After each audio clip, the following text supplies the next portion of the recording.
আমাদের রিয়াক্টে হাতেখড়ি সিরিজে সপ্তাহ ২ আগেই একটা ভিডিও দিয়েছিলাম যেখানে আমি দেখিয়েছিলাম যে আপনারা যদি রিয়াক্টে কোড শুরু করতে চান তাহলে আপনার রিয়াক্ট কোড এনভায়রনমেন্টের জন্য কি কি জিনিসপত্র লাগবে। তো অফকোর্স আমি টেলভিন সিএসএস এর ফ্যান এবং সেই জন্য টেলভিন সিএসএস ও আপনাদের ইনস্টল করে দেখিয়েছিলাম। কিন্তু ভাগ্যের পরিহাস হলো যে গত ৩ দিন আগে টেলভিন সিএসএস তার নতুন আপগ্রেড 4.x স্টেবল রিলিজ বার করেছে এবং সেই কারণে আমাদের এবার এই কোর্সে সমস্ত কিছু টেলভিন সিএসএস 4.x দিয়েই হবে। এবার টেলভিন সিএসএস 4.x এ বেশ কিছু ব্রেকিং চেঞ্জেস আছে। যেহেতু এটা টেলভিন সিএসএস এর কোর্স বা টেলভিন সিএসএস এর প্লেলিস্ট নয়, ওই জন্য টেলভিন সিএসএস ভিত্তিক জিনিসপত্র গভীরে গিয়ে আমি হয়তো দেখাবো না। কিন্তু এখন থেকে টেলভিন সিএসএস যা কিছু করব সব কিছু 4.x দিয়েই হবে। এবং সেটা করার সময় আমি বলে দেবো যে আগে এটা কিরকম করে হতো এবং এখন এটা কিরকম করে হচ্ছে। তো আমাদের যে পরিধি আছে, পরিধির মধ্যে যা যা আমার পক্ষে সম্ভব হবে টেলভিন সিএসএস 4.x দিয়ে শেখানো বা আপনাদের জানানো, সেটা নিশ্চয়ই আপনাদের জানাবো। তো এই ভিডিওতে মেইন যে জিনিসটা থাকছে সেটা হচ্ছে যে ওই গত সেকেন্ড যে ভিডিওটা ছিল আমাদের প্লেলিস্টে যেখানে আমরা টেলভিন সিএসএস এর তখনকার স্টেবল ভার্সন 3.7 বা 3.x সেইটা দিয়ে আমরা রিয়াক্ট, ভিট এগুলো দিয়ে আমরা যে এনভায়রনমেন্ট করেছিলাম, সেই এনভায়রনমেন্টটাকে কিভাবে আপগ্রেড করে আমরা 4.x এ নিয়ে আসতে পারি, সেই জন্য এই ভিডিওটা দেওয়া। অনেকেই যারা ওই ভিডিওটা দেখেছেন তারা হয়তো ওই সেকশনটা যেটা আমি এখন স্ক্রিনে দেখাচ্ছি, এই সেকশনটাতে এসে একটু একটু সমস্যায় পড়বেন যে যখনই আপনারা npm ইনস্টল বা yarn add টেলভিন সিএসএস করবেন তখন তো সে 4.x ভার্সনকে নিয়ে আসবে। কিন্তু সেটা আনার পরে যে ধরনের কনফিগারেশন আমরা ভিডিওতে দেখেছি এর আগে, সেই কনফিগারেশনগুলো আগের যে ভার্সন ছিল তার ক্ষেত্রে প্রযোজ্য। এখনকার যে ভার্সন তার ক্ষেত্রে প্রযোজ্য নয়। তো আমি এখন আপনাদের কি করব, একটা ভিট দিয়ে একটা রিঅ্যাক্টের প্রজেক্ট ক্রিয়েট করব এবং তার মধ্যে একদম প্রজেক্ট। তার মধ্যে টেলভিন সিএসএস কে কিভাবে কনফিগার করতে হয়, 4 ভার্সন কিভাবে কনফিগার করতে হয় সেটাকে দেখিয়ে দেবো। তাহলে আপনারা এটা ফলো করবেন। আর আপনার কাছে যদি অলরেডি একটা প্রজেক্ট থাকে যেটা টেলভিন সিএসএস 3.x দিয়ে করা আছে, সেটাকে কিভাবে আপগ্রেড করতে হয় সেটাও দেখিয়ে দেবো। তার পাশাপাশি আমার একটা অলরেডি প্রজেক্ট আছে যেখান থেকে আপনি একটা কমান্ডের মাধ্যমে সেই প্রজেক্টটাকে টেনে নিয়ে আসতে পারবেন, যেটা আমি অন্যান্য ভিডিওতে দেখিয়েছি অলরেডি, যার মধ্যে অলরেডি টেলভিন সিএসএস 4 ভার্সন আছে। তো এই ৩-৪টে উপায় আছে আপনার কাছে। তো আশা করি এই পথ থেকে আপনার লাইফ স্মুথ হবে টেলভিন সিএসএস 4 দিয়ে। তো আমার কাছে ভিট দিয়ে অলরেডি একটা প্রজেক্ট ক্রিয়েট করা আছে, রিয়াক্ট প্রজেক্ট। এটা কিভাবে করতে হয় এটা আমরা আগের ভিডিওতে দেখেছি। এর মধ্যে এখনো পর্যন্ত কোনো টেলভিন সিএসএস নেই। তো আমরা প্রথমে যেটা করতে চলেছি সেটা হচ্ছে টেলভিন সিএসএস কে এখানে ইনস্টল করব।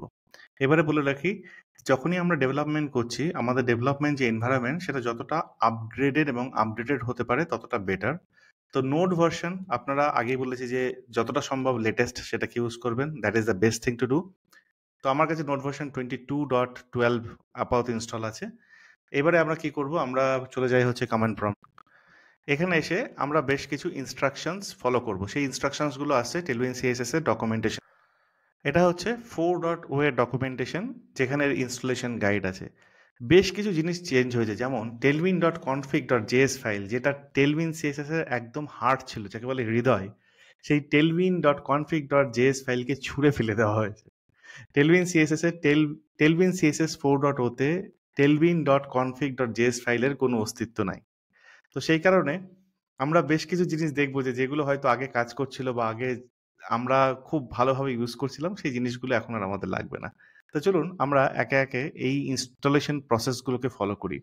প্রথম হচ্ছে আমাদের ইনস্টল করতে হবে টেলভিন সিএসএস আর টেলভিন সিএসএস এর ভিট প্লাগইন। এটা কিন্তু একটা গুরুত্বপূর্ণ চেঞ্জ। আগে টেলভিন সিএসএস এর ভিট কোনো প্লাগইন ছিল না। ভিট আমরা আগেই বলেছি যে একটা ফ্রেমওয়ার্ক যেটার ওপরে বেস করে আপনি ভিউ, আপনি রিয়াক্ট, আপনি স্প্লেট এবং এখন টেলভিন্ট এর জন্য প্লাগইন লিখতে পারেন। ওপেন সোর্স কমিউনিটি অনেক অনেক প্লাগইন অলরেডি লিখে ফেলেছে এবং আপনি যদি ইন্টারেস্টেড হন আপনি তাদের স্পেক ফলো করে নিজেও একটা প্লাগইন লিখতে পারেন। তো সেই রকম টেলভিন সিএসএস এর যে স্রষ্টা এবং যে টিম, তারা একটা ভিটের একটা প্লাগইন তৈরি করেছে এবং আপনারা হয়তো বিশ্বাস করবেন না, টেলভিন সিএসএস 4.0 এখন পুরোপুরি ওপেন সোর্স।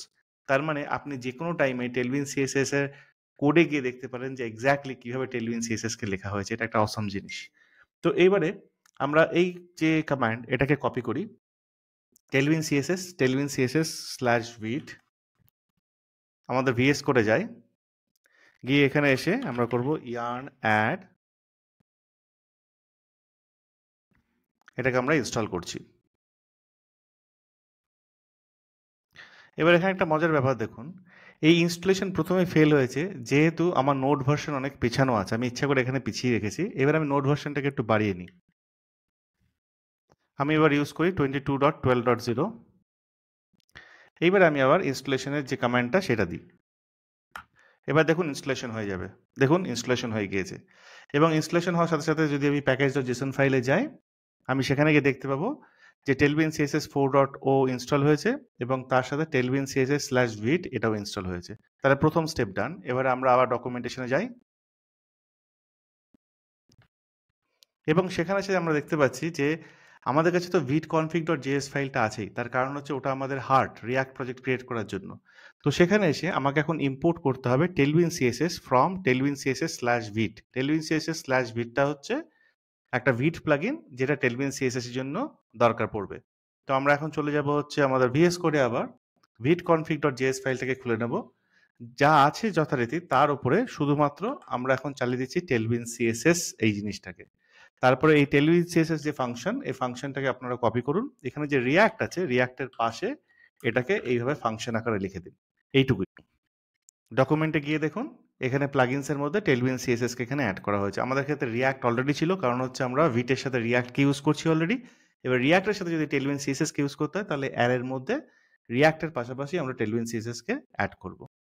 নেক্সট আমাদের যে গ্লোবাল সিএসএস ফাইল আছে আমাদের রিয়াক্ট প্রজেক্টের ক্ষেত্রে ওটা index.css ফাইল, যারা নেক্সট.js ইউজ করেন তাদের ক্ষেত্রে global.css ফাইল।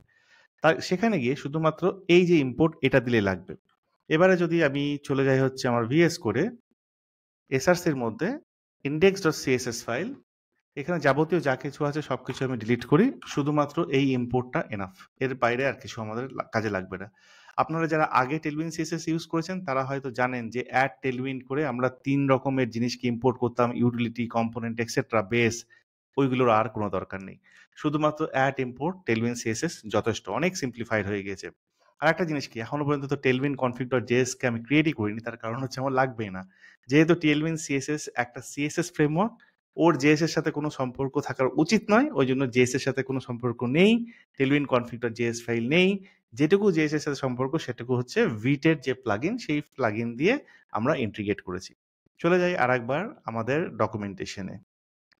এবারে বলছে শুধুমাত্র আমাদের এটাকে রান করলেই হবে, তাহলেই সব সম্পূর্ণ। এবার জাস্ট কোডটা যাতে রান করে এবং যাতে টেলভিন সিএসএস কাজ করে সেই জন্য আমরা এটাকে দেখে নিই আরেকবার। এখানে এসে আমি দেবো yarndev, আপনারা দিতে পারেন npm rundev। 5174 এটা রান করছে। তাহলে 5174 আমরা এই ইউআইটা দেখতে পাচ্ছি। এবারে আমি চলে যাব হচ্ছে ভিএস কোডে গিয়ে এসআরসির মধ্যে app.jsx এর মধ্যে যা কিছু আছে সব কিছুকে মুছে দিই। এগুলোর কিছুই দরকার নেই, কারণ এই মুহূর্তে শুধুমাত্র আমি যেটা টেস্ট করতে চলেছি সেটা হচ্ছে আমার টেলভিন সিএসএস ঠিক মতো কাজ করছে কিনা। সেই জন্য আবার চলে যাই ডকুমেন্টেশনে। এসে এখান থেকে শুধুমাত্র এইটুকু h1 আমি কপি করে নিচ্ছি ডকুমেন্টেশন থেকেই। এসে এই রিটার্নে আমি শুধুমাত্র এইটুকু h1 লাগিয়ে দিচ্ছি। ক্লাসকে শুধুমাত্র করেছি ক্লাস নেম, কারণ হচ্ছে আমরা রিয়াক্ট ইউজ করছি। তাহলে এবার যদি হ্যালো ওয়ার্ল্ডকে একটা বড় আকারে দেখায়, বোল্ডে দেখায়, আন্ডারলাইন করে দেখায়, তার মানে আমার টেলভিন সিএসএস কাজ করছে। চলে যাই ইউআই। ঠিক আছে, হ্যালো ওয়ার্ল্ড কাজ করছে। ওটাকে বোল্ড হিসাবে, আন্ডারলাইন হিসাবে এবং বড় টেক্সট হিসাবে দেখানো হচ্ছে। ইনফ্যাক্ট এই ইউজ টেকটা আমার দরকার নেই, কারণ আমি ইউজ করছি না। তাহলে এত সিম্পলভাবে আমরা টেলভিন সিএসএস ভার্সন 4 যেটা আছে সেটাকে আমাদের রিয়াক্টের সাথে, যেটা আমরা ভিট দিয়ে শুরু করেছি, সেটাকে ইজিলি ইন্টিগ্রেট করতে পারি। অনেক অনেক সিম্পল। এবার যারা অলরেডি টেলভিন সিএসএস ইউজ করছেন তাদের মনে প্রশ্নটা আমি বুঝতে পারছি। তারা ভাবছেন যে দাদা তো এই সমস্ত বললো, টেলভিন config.js ফাইল তো উড়িয়ে দিয়েছে, তাহলে আমি এবার ফন্ট এক্সটেন্ড কোথায় করব, কালার এক্সটেন্ড কোথায় করব, থিম কোথায় করব? সবকিছু আমরা করব হচ্ছে এই index.css ফাইলের মধ্যেই। আমরা এই পার্টিকুলার প্লেলিস্টকে যত এগোবো, আমরা তো জানি যে আমরা প্রজেক্ট করব, আমরা প্রজেক্ট করতে ভালোবাসি। যখনই আমরা প্রজেক্ট করব তখনই আপনারা দেখতে পারবেন যে আমরা কালার কিভাবে এক্সটেন্ড করছি, ফন্ট কিভাবে এক্সটেন্ড করছি, থিম নিয়ে কিভাবে কাজ করছি। Everything will be inside this index.css file. আমাদের আর config.js ফাইলের কোনো দরকার নেই। তাহলে বোঝা গেল কিভাবে আপনারা ইনস্টল করবেন। ইনস্টলেশন প্রসেস ডান। এবারে আমরা বলি যে যাদের কাছে অলরেডি টেলভিন সিএসএস 3.x ভার্সন আছে তারা কিভাবে প্রজেক্টকে আপগ্রেড করবেন 4.x এ। এত কিছু করার দরকার নেই। আপনারা সিম্পলি চলে আসবেন এই আপগ্রেড গাইডে। টেলভিন সিএসএস 4.0 যে ডকুমেন্টেশন সেখানে আপগ্রেড গাইড আছে। এই সমস্ত লিঙ্কগুলো আমি অলরেডি ভিডিও ডিসক্রিপশনে দিয়ে দিয়েছি, আপনারা চেক করতে পারবেন। এই আপগ্রেড গাইডে এসে শুধুমাত্র এই একটা কমান্ড আপনাদের দিতে হবে, npx tailwind css/upgrade at next, that's it, done. এটা আমি টেস্ট করেছি হচ্ছে রিয়াক্ট প্রজেক্ট ভিট দিয়ে তৈরি করা। আমি টেস্ট করেছি Next.js 15, Next.js 14, যেখানে টেলভিন সিএসএস এর পুরনো ভার্সন ছিল। সমস্ত কিছু সুইটেবলি আপগ্রেড হয়ে গিয়েছে। ওরা এমনকি শুধুমাত্র যে ভার্সন আপগ্রেড এটা নয়, শুধুমাত্র যে tailwind.config.js ফাইলকে ডিলিট করা এটা নয়, কিছু কিছু এপিআই লেভেলে কিন্তু চেঞ্জ হয়েছে। মানে আমি আগে যেভাবে ডিফাইন করতাম কিছু কিছু ক্লাস নেম, টেলভিন 4 এ সেই সমস্ত ক্লাস নেমগুলোর ডেফিনেশন চেঞ্জ হয়েছে। আমি আগে যেভাবে ওপাসিটি দিতাম এখন ওপাসিটি চেঞ্জ হয়ে গেছে। আমি আগে যেটা শ্যাডোর জন্য ইউজ করতাম এখন সেটা চেঞ্জ হয়েছে। ওই চেঞ্জেসগুলো যদি আপনার কোডের মধ্যে থাকে এই কমান্ডটা অটোমেটিক্যালি সেটাকে টেক কেয়ার করবে। তো এটা নিয়ে চিন্তার কোনো কারণ নেই। আপনি ইজিলি এটাকে আপগ্রেড করতে পারবেন। আর এই পার্টিকুলার প্লে লিস্টে চলাকালীন তো আমি 4.x এরই সিনট্যাক্স ইউজ করব। 3 এর সিনট্যাক্স আমি ইউজ করব না আর। অলরাইট, তাহলে এটা হলো। এবার নেক্সট হচ্ছে যে আমার কাছে একটা অলরেডি রিপোজিটরি আছে যেটাকে আমি 4.0 তে আপগ্রেড করে দিয়েছি। তো আপনারা যদি ম্যানুয়ালি এটাকে কনফিগার করতে না চান টেলভিন সিএসএস 4 কে, তাহলে জাস্ট এই যে কমান্ডটা এই কমান্ডটা ইউজ করবেন, npx digit এই পার্টিকুলার প্রজেক্টের নাম, মেইন ব্রাঞ্চ, এখানে আপনার প্রজেক্টের নাম। তাহলেই অটোমেটিক্যালি ভিট, রিয়াক্ট এবং টেলভিন সিএসএস 4, রিয়াক্ট 19 দিয়ে, ভিট 6.x দিয়ে সবকিছু লেটেস্ট দিয়ে আপনার কাছে প্রজেক্টটা ক্রিয়েট হয়ে যাবে, যেখানে আপনি সরাসরি রিয়াক্টের কোড চালু করতে পারবেন। তো আশা করছি এটা আপনার কাছে ইউজফুল থাকলো। ভবিষ্যতে যে ভিডিও, হয়তো সপ্তম ভিডিও, মানে এই প্লেলিস্টের সপ্তম ভিডিও থেকে আমরা টেলভিন সিএসএস 4.x কে ইউজ করা শুরু করব। ধন্যবাদ। সাথে থাকবেন, শিখতে থাকবেন আর চ্যানেলটাকে সাবস্ক্রাইব করবেন।